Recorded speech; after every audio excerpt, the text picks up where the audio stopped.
So one of the worst things that can happen when you're in the middle of a launch is if you get a negative review that really derails your launch efforts.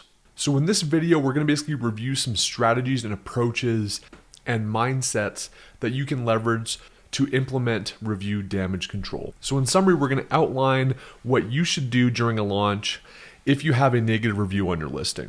Core point number one, whether it's a legitimate review that's been negative from an actual customer, or it's some kind of a competitor attack, or a broader issue with your product, negative reviews can obviously derail your launch efforts. This is actually a true story. The first ever product I launched on Amazon, you can kind of imagine, we've all been there. You get the butterflies in your stomach, you launch it. I was starting to rank really well. And guess what the first review was on my first ever product on Amazon? It was a 1-star, unverified competitor attack review.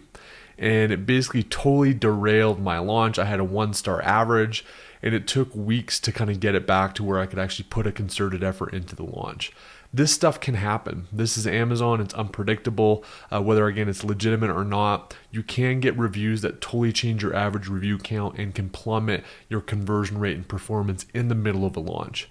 Core point number two is that it's not the end of the world. You can literally get through anything in the Amazon game. You can't control what happens to you or your business, but you can control your emotional state and how you react to it. Just remember, while it feels sometimes like it is the end of the world, it's not. And we can get through having bad reviews during a launch. So the most important thing with all this is just to focus on what you can control. You can't control the review average that's on your listing.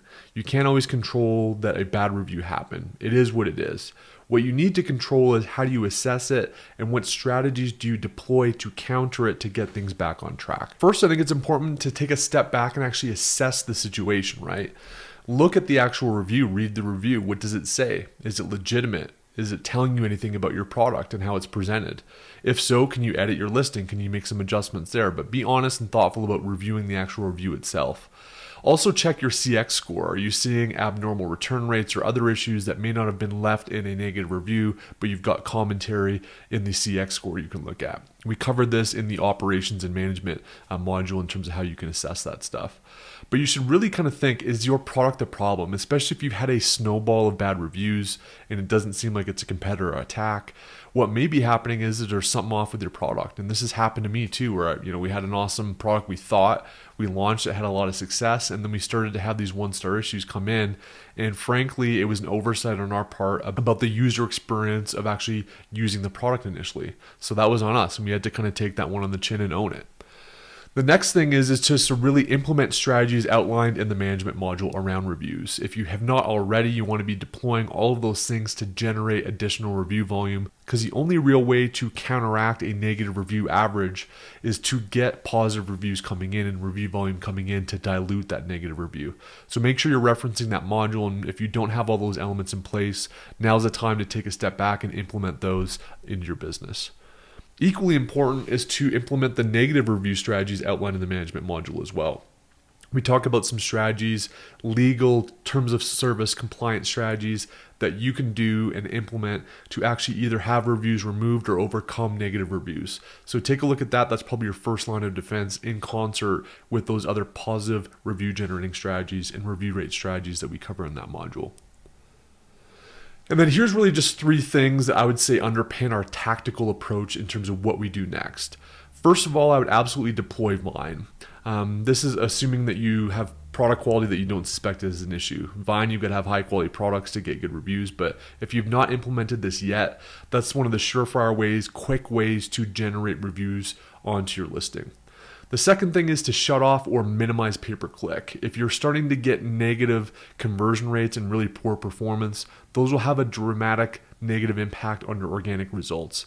It's best to step off a pay-per-click either entirely or dramatically reduce it only to the words that are converting if you start to see poor mathematical performance on your pay-per-click.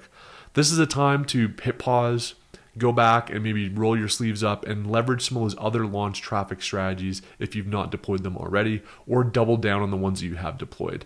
Put your energy to what you can control. You can't control that you've got a 2-star, 3-star, 3.5-star rating on your launch product. What you can control is diverting your attention and energy to things that you can actually deploy and improve your business with. And then the third thing, and this is again big caveat in terms of your own personal risk tolerance, because this is going to be against terms of service. But if you've deployed some super friendlies, as discussed in this process, and it's beyond 2 weeks, we definitely want to see reviews at least take place beyond the 2-week mark from when they actually ordered. You may want to follow up them and be like, hey, if you got a minute today, I'd love to get some feedback on the product if you don't mind dropping a review. Again, if you've incentivized that super friendly, this is going to be against terms of service. If you're cultivating super friendlies in the way that we describe, there's probably a minimal risk of this. But just do know that this is against terms of service. But one thing, if you're comfortable with it, is to actually nudge those super friendlies and ask if they'd be open to giving feedback on your actual product. So that's review damage control.